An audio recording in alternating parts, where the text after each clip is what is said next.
있으니까 자기 멋대로 하는 거잖아. 뭐 전 국민이 반대를 해도 4대강 저렇게 밀어붙이고 온갖 것들을 다 하잖아. 힘이 있으니까. 그래서 명분은 약해. 근데 힘만 가지고는 안 돼요. 명분이 있어야 돼요. 쉽게 말하면 도덕적 정의가 있어야 돼요. 그래서 MB가 가지고 있는 힘으로 움직이는 저거는 오래가지 못할 거예요. 왜냐면 명분이 없기 때문에. 그 명분을 이제 국민들이, 시민들이 만들어내겠죠. 그 명분이 공유가 되면 이제 뒤집어지는 거죠. 뭐 예전엔 혁명이었지만 지금 뭐 선거를 통해서는 뒤집어지겠죠. 실제로 우리가 할 때 미국이 이라크를 침공한다고 했을 때 그럼 내가 여기서 그거에 대해서 분노하고 부시를 내가 미워한다고 이라크 전쟁이 안 일어날 거냐. 그 시간에 내가 정말로 이성적으로 정신을 차리고 내가 그럼 지금 이 자리에서 내가 할 수 있는 일이 뭐냐. 내가 인간방패를 갈 거냐, 아니면 거리 나가서 피켓을 들 거냐, 아니면 이라크 민중들을 위해서 모금을 할 거냐, 아니면 글을 써서 기고를 할 거냐. 지금 내가 할 수 있는 일을 찾는 게 더 유력한 싸움이 아닐까. 저는 이렇게 생각해요. 그건 저도 이성적으로 보는 생각이고요. 네. 며칠 전에 huntington 왔거든요. 네. 거기서 이제 되게 힘들어하는 사람들을 많이 보고 이 화가 잘 다스려지지 않더라고요. 네. 이성만 다르게. 저도 그랬어요. 근데 이 며칠 제가 굉장히 화가 난 상태로 지금 지내고 있거든요. 근데 그 말씀하셨는데, 손해라고 말씀하셨는데 그게 느껴져요.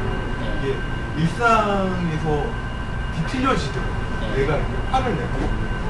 근데 이게 그 이성으로는 저는 그렇게 생각을 하는데 이 안에 있는 그 분노 있죠. 근데 그건 잘 안 되더라고요.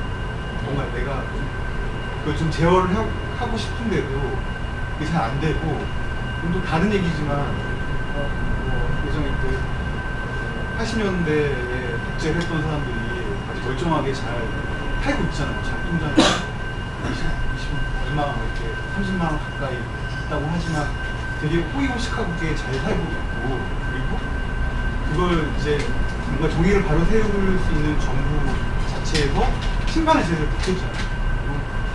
김대중 대통령 같은 경우에는 용서를 했다고 하지만 이게 개인적인 용서지 사회 안에서의 용서는 아니거든요. 그 사람이 저질렀던 그 죄에 대해서는 대가를 받게 했어야 되는데 그게 이루어지지 않았잖아요. 근데 저는 그것도 좀 화가 났었거든요. 김대중 대통령 자서전 안 하고 자기 용서했다라고 하지만은 그건 개인적인 용서였지 사회적인 용서는 아니잖아요. 그걸 어떻게 우리가 바라봐야 될지 사실 좀 궁금하거든요.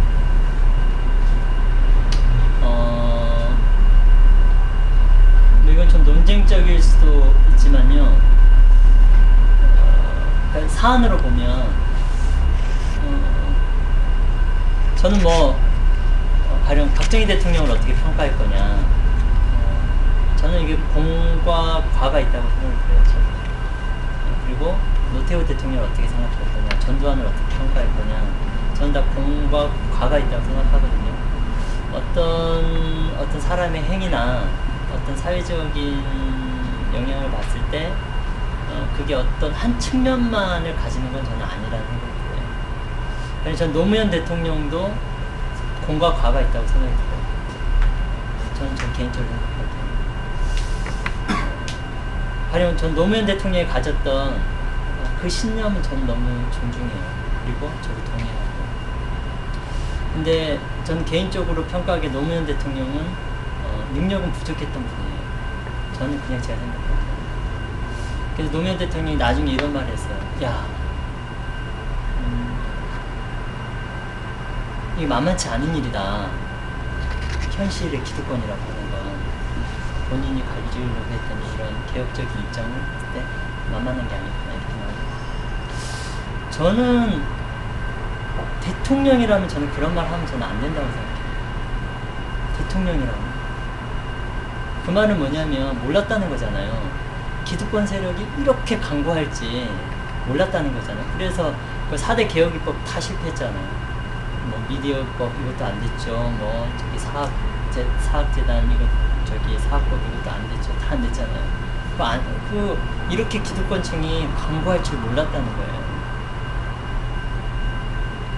그게 뭐 그냥 하나의 어떤 한 사람의 개인이거나 또 뭐 그랬으면 좀 모르지만 한 나라의 대통령으로서 대통령이라고 하는 거는 5천만 국민의 이 삶을 좌지우지할 수 있는 위치에 있는 사람인데 그런 분이 거기에서 내가 몰랐다.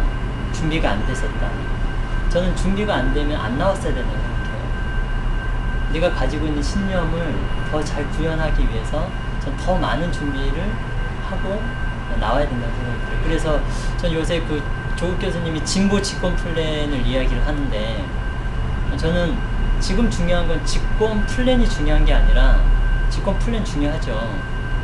근데 그보다 더 중요한 건 저는 국가라고 하는 이 하나의 공동체를 경영할 수 있는 전 능력이 반드시 필요하다고 생각해요. 그리고 국민들이 지난 5년 그리고 이번 5년 이렇게 해서 경험을 10년간 했기 때문에 좋은 공약을 내건다고 절대 투표하지 않을 거다. 벌써 속아봤잖아요. 747 공약 다 뭐 허풍이다. 반값 등록 허풍이다. 다 했기 때문에 그 사람이 얼마나 역량과 경력을, 이 능력을 가지고 있느냐.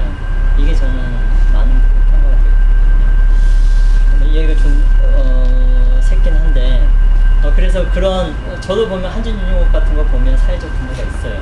거기서 뭐 한 60대 노동자분이 나와가지고 자기 아들이 맹장 수술 받으러 맹장이 터져서 갔는데 거기서 나오는 자기 아들이 내 병원비 있나 이렇게 자기한테 물어보고 그걸 가지고 우열하면서 나와가지고 나는 잘리면 안 된다 이런 말을 들으면 이게 뭐 가슴이 끓죠. 근데 우리가 사람으로서 그런 어떤 부조리한 것들을 봤을 때 이 분노하고 저항하고 이 분노가 일어나는 거는 저는 뭐 당연한 사람의 감정이라고 하는데 중요한 거기서 저는 선택의 문제인 것 같아요. 그럼 이 감정을 가지고 그럼 내가 진짜로 하려고 하는 게 분노하는 거를 내가 하려고 하는 건 아니잖아요. 그럼 저렇게 고통받고 있는 사람들의 문제를 해결하거나 이 부조리한 구조를 바꾸려고 하는 게 내가 정말로 하려고 하는 일이잖아요. 그렇다면 내가 어떤 목표를 가지고 있고 내가 무엇을 하려고 하는지를 정확하게 바라봐야 그 문제를 해결할 수 있다는 거예요. 이 감정의 상태에서 이성의 상태로 한 발짝 넘어와야 문제가 제대로 보이고 그 문제에 대해서 내가 제대로 된 어떤 해법들을 찾아 나갈 수 있다는 거예요. 병역법 문제도 마찬가지였어요. 제가 처음에는 병역거부에 반대하는 그래서 인터넷에서 제 목을 잘라가지고 인터넷에 유승준 목하고 둘이 이렇게 달아가지고 둥둥둥둥 이렇게 떠다니고 밑에다가 이제 댓글에다가 뭐 사형시켜야 된다 뭐 저기 찢어 죽여야 된다 뭐 이런 말을 들으면 저도 이렇게 분노감이 올라오죠. 근데 내가 이 분노감을 가지고 그럼 저 사람들하고 그럼 싸운다 이거예요. 쟤네들은 절대 병역거부자들 이해하지 못하고 쟤네들은 완전히 생각이 미친 애들, 돈 애들, 말도 안 되는 애들 이래가지고 공격하는 애들한테 나도 그럼 흥분해가지고 이거는 뭐 소수자의 권리로서 또는 뭐 당연히 뭐 양심을 보장해주는 차원에서 당연한 거 아니냐 이러면서 둘이 맞붙었다. 그럼 이게 뭐 해결이 날 것 같아요? 전혀 안 나요. 그리고 실제로 병역거부 문제가 입법화되거나 해결이 되려면 진보적인 사람들을 설득하는 거는 핵심이 아니에요. 제가 하려고 하는 거는 지금 이 시간에도 850명이나 되는 젊은이들이 감옥에 가 있단 말이에요. 지금도 3일에 1명꼴로 감옥에 가고 있어요. 이 젊은 애들이 단순히 자기 신념에 따라 산다는 이유 하나만으로 빨간 줄이 거지는 거가 자행이 되고 있고 이거에 대해서 사회적으로 아무도 문제 제기를 안 하고 있어요.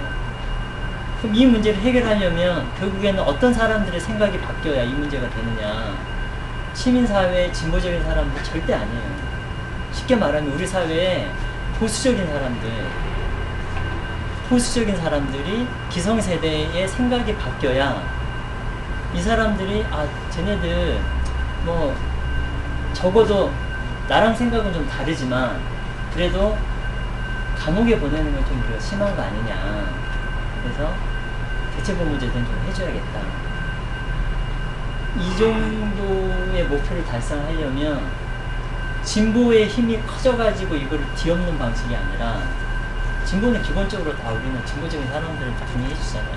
그러면 중도적이거나 약간 중도 보수적인 사람들, 이런 사람들의 의식이 바뀌어야 이 문제는 실제로 해결이 된다는 거예요. 그러려면 쉽게 말하면 우리 아버지 뻘 된 사람들, 전쟁을 경험 기성세대들하고 제가 입에 이 거품 물어가면서 이야기한다고 했을 때 이 문제가 해결이 되겠어요? 제 경험으로는, 그래서 제가 그때 아까 반대자와 친구하기를 이야기했던 거는, 제가 그분들의 심정이 어느 순간 이해가 되니까 그분들이 이야기할 때 잘 듣게 돼요. 그분들이 어떤 말을 하려고 하는지 잘 듣게 돼요. 그리고 잘 듣게 되면 그분들의 입장을 이해하게 돼요. 그리고 잘 듣게 되면 그분들이 말하는 이야기 속에 허점이 발견이 돼요. 그럼 그 허점을 가지고 제가 차분하게 웃으면서 참 이해가 안 되시죠? 뭐 그런데요 하면서 조목조목 이야기를 하면 동의해주는 분들이 굉장히 많죠. 제가 굉장히 유리한 싸움을 전개하는 거죠. 그러니까 저는 뭐 이런 차원에서 우리가 감정적으로 그렇게 반응하는 거는 우리가 뭐 그게 좋고 나쁘고 그게 나쁘다는 건 아니고, 실제로 우리가 사회 문제를 우리가 원하는 방향으로 해결해 가는 데 있어서 어떤 것들이 더 유리하고 이득이 될 건가 입장에서 봤을 때, 그냥 제 경험에서는 이 병역법 문제를 제가 해결하는 과정에서는 이런 게 훨씬 더 좀 도움이 됐다, 이런 차원에서 좀 말씀을 드릴 수 있을 것 같아요. 요새는 운동도 좀 즐겁게 놀면서 하자, 이런 게 요새 조금 컨셉 아니에요? 맞아요. 저희 네. 청년연령 깃발 보시면 만화 캐릭터예요. 네. 그래가지고 완전 달라요. 촛불을 예전에 다 꺼버렸잖아요. 전 촛불은 기성의 시민사회 운동권이 다 껐다고 생각해요. 아, 2009년에요? 예. 애들 나와서 기타 치고 노래 부르고 막 피켓도 지가 써가지고 이렇게 하고 있는데, 갑자기 이제 와가지고 갑자기 연단 만들고 식순 만들고 발언 1, 2, 3, 4, 5, 6, 7, 8 만들고, 이러면 누구 거기 가겠어요? 다 집에 가지, 젊은 애들.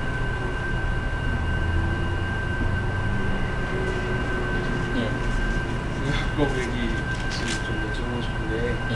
제가 아까 처음에 말했던 것처럼 저는 그런 군대 복지 개선이 시급한 것 같다고 생각을 하고 있어요. 예. 근데 아까 또 말씀하신 것처럼 잠깐 국방부 얘기하시면서도 그 복지 얘기를 하셨었고, 제가 짧게 생각하기에는 이제 이렇게 국방부, 그러니까 군대에 대한 복지가 좀 더 최소한이라도 복지가 이렇게 개선되고 준비되어 있지 않으면, 않은 상태에서 대체 복무가 인정돼 버리면, 저도 그런 걱정을 하고 있는데, 좀 양심적 병역 거부자들이나 그런 신념으로 거부하는 사람들이 아니라 그냥 병역 기피하는 사람들도 그런 대체 복무로 빠져버릴 수도 있고, 그런 걱정이 되는데, 그렇게 대체 복무로 많이 빠져버려서. 본인도 그런 걱정이 돼요? 네, 그러니까 근데 정말 그럴 정도로 군대가 너무 상황이 복지가 안 좋으니까 혹시 그렇게라도 빠질 수도 있지 않을까. 아무리 뭐 그런 군대 간다는 또 신념이 있을 수 있더라도 군대 가서 2년을 그런 썩는 것과 마찬가지로 있는 거랑 공익근무와 같이 대체복무로 있는 거랑은 그런 분명히 개인이 누릴 수 있는 자유의 범위가 차이가 있기 때문에 대체복무로 더 많이 빠지게 되지 않을까. 그렇게 그게 되면, 걱정이 돼요? 네, 정말이요? 네. 지금 남북 간에 좀 대치 상태에서 그런 식으로 빠져버릴 수도 있어요. 빠지면 어때요? 아 근데 그렇게 국방력이 약화가 될 수도 있는 거고, 그게 약화로 이어질 수도 있는 거고, 그러니까 그렇게 된다는 건 국방력이 어떻게 약화되는데? 그러니까 병력이 없어지는 거잖아요. 싸울 수 있는. 지금 싸우시는 병력이 한국에 그러면 몇 명 정도가 있으면 북한하고 우리가 대치한 상황에서 방어력이 생길 만큼의